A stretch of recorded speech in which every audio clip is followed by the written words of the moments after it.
Hello guys, कल हमने study किया था ट्रांजिशन एलिमेंट क्या होते हैं और डी ब्लॉक एलिमेंट किसे कहते हैं। आज हम स्टडी करेंगे उनकी क्लासिफिकेशन। डी और डी ब्लॉक एलिमेंट को किन किन क्लासेस में क्लासीफाई किया गया है। तो डी ब्लॉक एलिमेंट को हम क्लासीफाई करते हैं 4 कैटेगरीज में।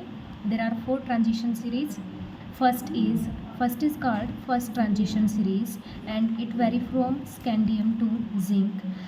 स्कैंडियम एटॉमिक नंबर 21, लास्ट हमारा जिंक होता है, जिंक का एटॉमिक नंबर 30।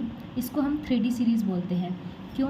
बिकॉज इनका जो लास्ट इलेक्ट्रॉन होगा वो एंटर करेगा 3D ऑर्बिटल में। कल हमने स्कैंडियम की कॉन्फ़िगरेशन की, स्कैंडियम में क्या आया 3D1। इसी तरह जिंक में करेंगे, जिंक के अंदर आएगा 3D10 electron. Second transition series ये यट्रियम से लेकर कैडमियम तक लाई करते हैं, इसको हम 4D सीरीज़ बोलते हैं।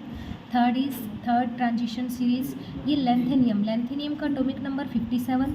उसके बाद में यहाँ पे बीच में गैप आ जाता है। लेंथेनियम के बाद में हॉफनियम आता है डायरेक्ट 72 के बाद में 80 तक, मरकरी तक ये वेरी करेंगे। यहाँ पे जो बीच में गैप आया है वो हमारे एलिमेंट रख दिए गए हैं एफ ब्लॉक एलिमेंट में। उसके बाद में फोर्थ ट्रांजिशन सीरीज़ ये एक्टेनियम 89 से रदरफोर्डियम 104 तक, लास्ट हमारा अनबियम 1112 एटॉमिक नंबर है इसको हम बोलते हैं 6D सीरीज़।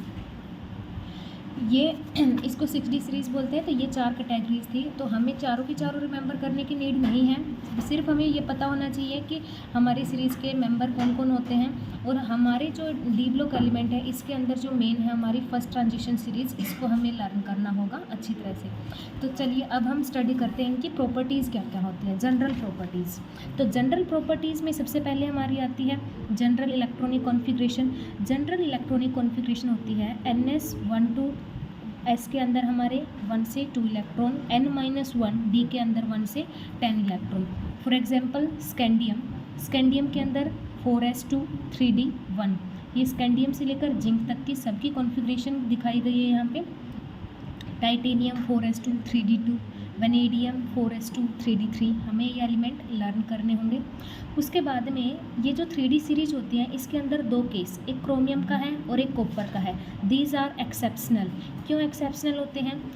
4s वैसे अगर हम करके देखें तो जो हमारा क्रोमियम होगा, क्रोमियम के अंदर आना चाहिए 4s2 3d4 हमारे अकॉर्डिंग आना चाहिए, बट ये कॉन्फ़िगरेशन होगी बिल्कुल रॉन्ग। ठीक है, क्यों?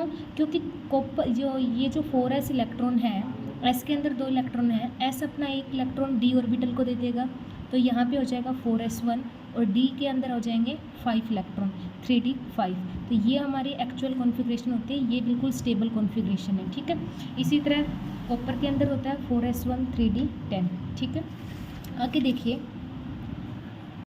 Electronic configuration of copper and chromium is. Copper की अभी बताई थी, क्रोमियम होती है 4s1 3d5, कॉपर होगी 4s1 3d10। By acquiring this configuration d orbital become half filled. अब देखो ये कॉन्फ़िगरेशन बनने के बाद में डी के अंदर हमारे इलेक्ट्रॉन हो जाते हैं 5 और एस के अंदर 1, तो डी ऑर्बिटल अब हमारा हाफ फील्ड हो गया, एग्जैक्टली हाफ फील्ड। डी के अंदर 5 इलेक्ट्रॉन आ गए और इसी तरह कॉपर के अंदर हमारे 9 के बजाय यहाँ पे 10 इलेक्ट्रॉन हो जाते हैं। बाय डोनेशन ऑफ एस के जो इलेक्ट्रॉन है वो डी के अंदर चले जाते हैं।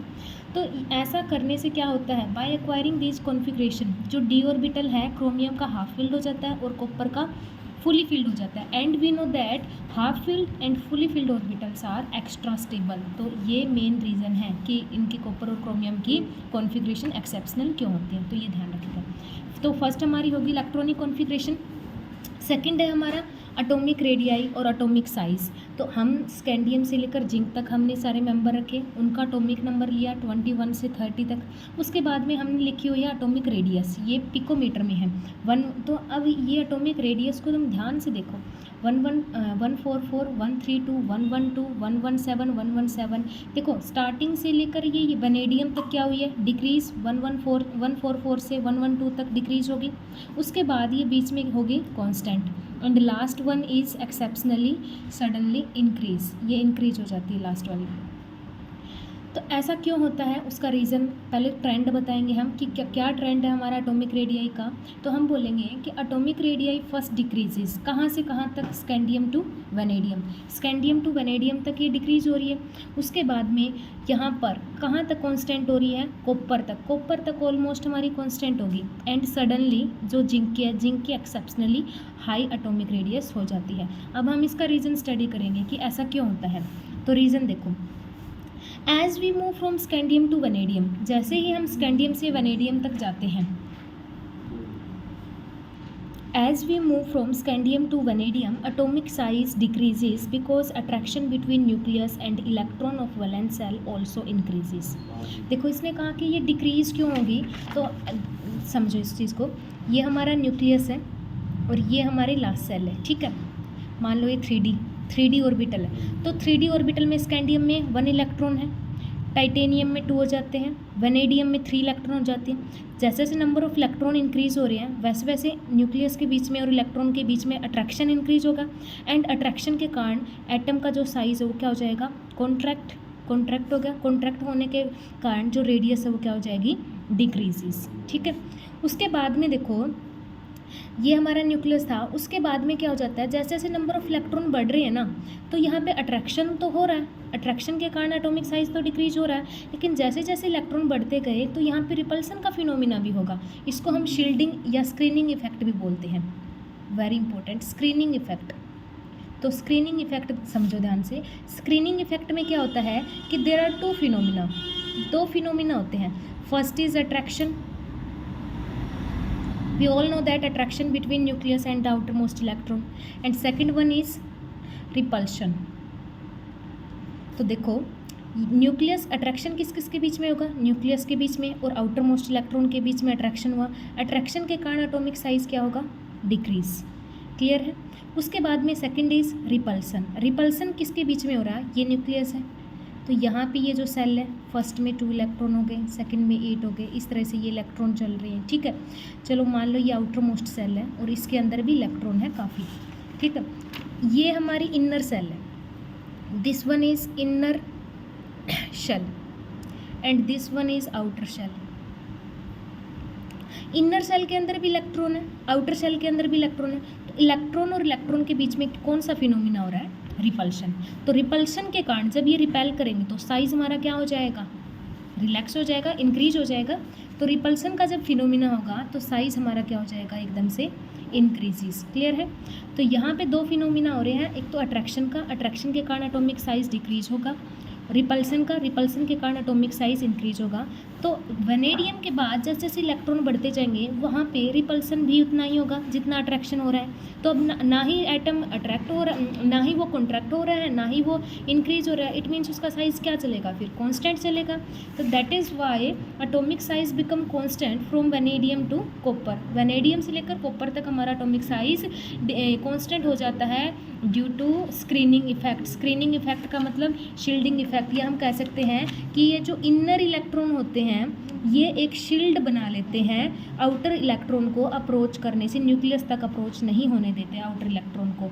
And this is known as shielding effect. तो शील्डिंग इफेक्ट के कारण यहाँ पे रिपल्सन का फिनोमिना होगा, ठीक है। अट्रैक्ट नहीं होगा तो साइज डिक्रीज नहीं होगा।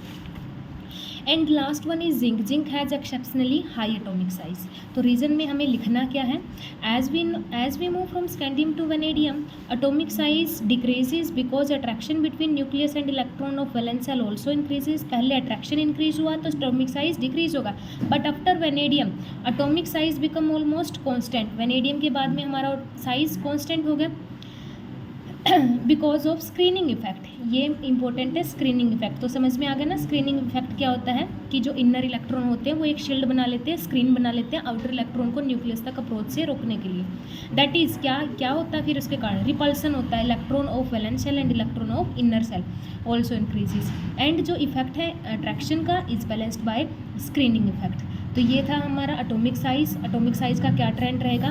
नेक्स्ट हम थर्ड स्टडी करेंगे कि इनका मेटालिक प्रॉपर्टी क्या होती है। इनकी काफ़ी प्रॉपर्टी हैं, 10 से 12 प्रॉपर्टी है इनकी। तो नेक्स्ट वीडियो में हम 3-4 प्रॉपर्टी और स्टडी करेंगे।